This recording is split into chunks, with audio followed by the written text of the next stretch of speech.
नमस्कार, आपलं धुळे न्यूज आपले हार्दिक स्वागत करीत आहे। आज दिनांक 16/9/17 रोजी सकाळी 4 वाजता माननीय तहसीलदार ज्योती देवरे यांनी नगाव जवळील कोयल पेट्रोल पंपाजवळ रेतीचे 3 ट्रॅक्टर व 2 डंपर खडी एक पकडले। माननीय जिल्हाधिकारी यांच्या आदेशाने तस्करी पथकाची निर्मिती करण्यात आली आहे। पहाटे 4 वाजेपासून सापळा लावण्यात आला होता। सदर पथकात 3 ट्रॅक्टर, 2 ट्रक, 1 खडी असे जप्त करण्यात आले आहे। त्याच्याकडे कुठलेही प्रकारच्या पावत्या आढळून आलेल्या नाहीत।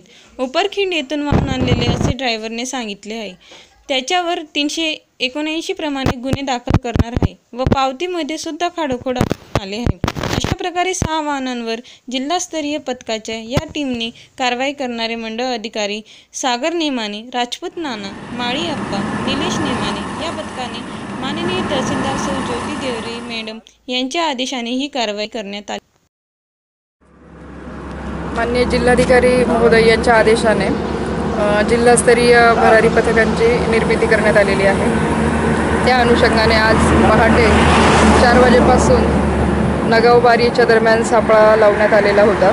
सापळ्यामध्ये मी स्वतः अप्पर तहसीलदार धुळे शहर व माझ्या कार्यालयातील मंडळ अधिकारी, तलाठी आणि कार्यालयीन कर्मचारी यांची नियुक्ती सदर पथकामध्ये करण्यात आलेली होती।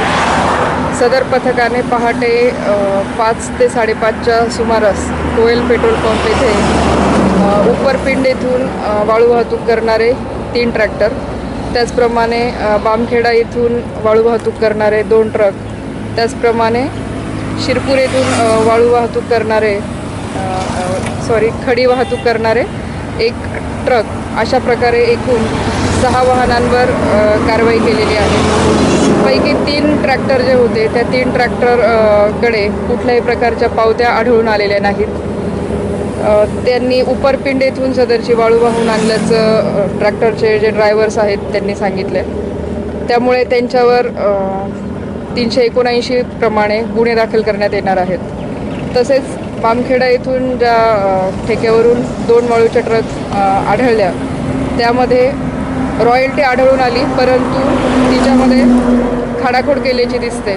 त्यामुळे त्याच्यातही दिनांक 14/6/2017च्या परिपत्रकान्वये वाळूत पावतीमध्ये खाडाखोड केल्याबद्दलचा जो दंड आहे तो दंड त्यांच्याकडून आकारला जाईल।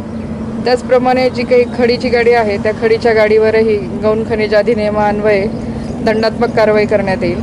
अशा प्रकारे एकूण 6 वाहनांवर आज जिल्हास्तरीय भरारी पथकाच्या या टीमने कारवाई केलेली आहे व ही कारवाई अशीच पुढे सुरू राहणार आहे।